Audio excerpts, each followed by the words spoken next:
Hello and welcome back to Madmousegames. Today we're going to be painting some trolls, but before we get into that, I just wanted to apologize for not having put out a video in the last couple of weeks. Unfortunately, one of the cameras I was using had some problems, which deleted the other miniature that I painted and was originally going to upload, but all the footage ended up being corrupted or parts of it were missing, and it was a big mess. So I want to apologize for that. But today we're getting into the trolls. They're from the Reaper Bones 5 core set, and one of them is from the Dungeon Dwellers expansion. They're really good looking trolls. They look almost just like the ones from the Monster Manual. And so because of that, I was really excited to paint them. And I actually asked my kids what they wanted me to paint next, and this is what my daughter picked. So I worked on these. It took me quite a bit of time to do them. I kind of did a batch paint on them where I would do their skin and all that jazz on all four of them at the same time, and went from there. It was a lot of fun to paint up. They ended up looking pretty good, and I'm going to show you how I did it. So sit back, relax, and enjoy. So here you can see me painting the base coat for the troll's skin. Basically what I did was just a green color that I mixed with black to make a real nice dark green, which I applied liberally over all the skinned areas. Again, you can see that I apply it with a fairly large brush here to cover as much surface area as possible, as quickly as possible, so that the process doesn't take too long.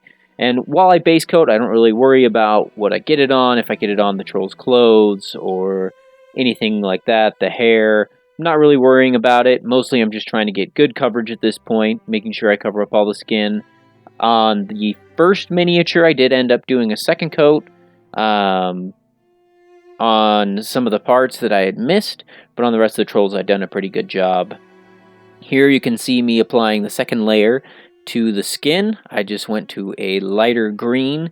Now you can see that the contrast of the paints is quite big here. You can see that it looks quite a bit lighter, and you have to remember that when you apply a second coat of paint, as long as it's a thin coat, it's always going to dry darker than it looks. And so I just went ahead and applied this, just avoiding kind of the areas in between the muscles that are kind of recessed to leave kind of a natural shadow there. And I did this on all of the trolls. The dark green paint for the skin base coat, and then highlighting it with a much lighter green.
Here you can see me applying the next layer of the skin tone. I went with green again, which I mixed with a little bit of yellow to give it a lighter tint, and I applied this to kind of the high raised areas on the face, particularly the nose and kind of like where the eyebrows would be and the cheekbones. Most of those raised areas I hit it with just a little bit of this lighter green. I also hit the top of the abdomen on it, as well as along the rib cage here. And especially along the rib cage, it really made those ribs pop out, and it was a really nice detail that I'm really glad I did.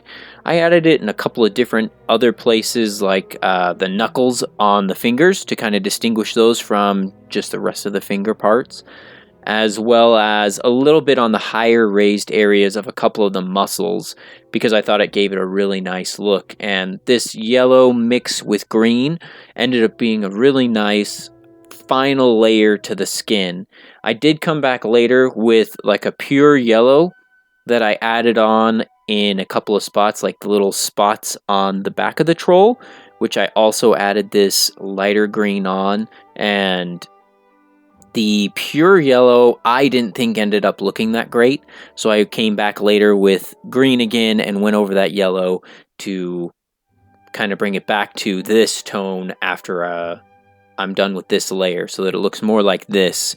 And I applied that again to all the trolls on all the raised areas. Oh, I also added it to the ears on just the tips to make them really poke out from the hair, and I thought that this gave it a really nice look.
And after I finished the final layer for the skin, it was time to move on to base coating everything else on the miniatures.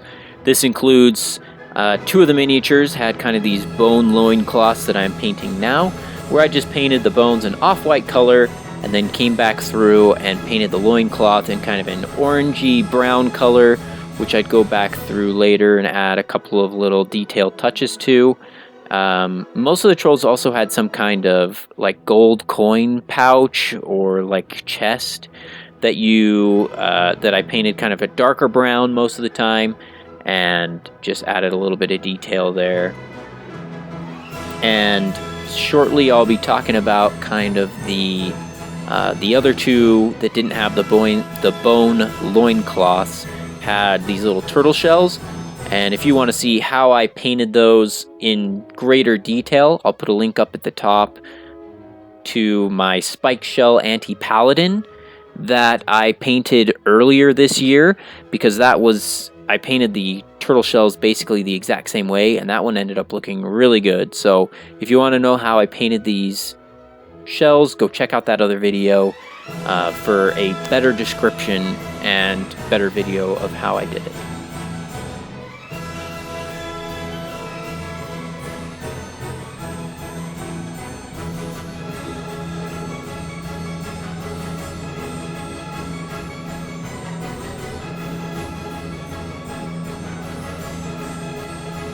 Here you can see me adding the metallics to basically just this one miniature. There was one other miniature that had a couple little metallic-y parts, but this guy has like a little cauldron on his head that I painted in metallics, and the what would you call that? It's kind of like the wood piece that's on his chest here that I'm painting has kind of like these little studs on it, so I painted those metallic, as well as his sword.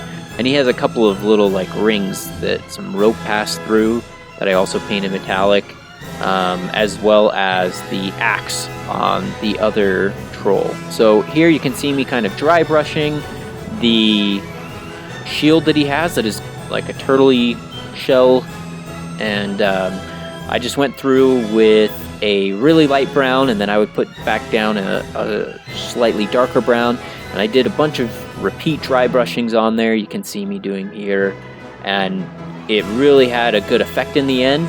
And in the end, because this one had some cracks in the turtle shell I really wanted to have pop, I did come back through with a wash and put that right in there, and then just a really bright highlight on the top raised parts. So the turtle shell ended up looking really good as part of the shield, and the rest of the trolls I thought ended up looking pretty good as well.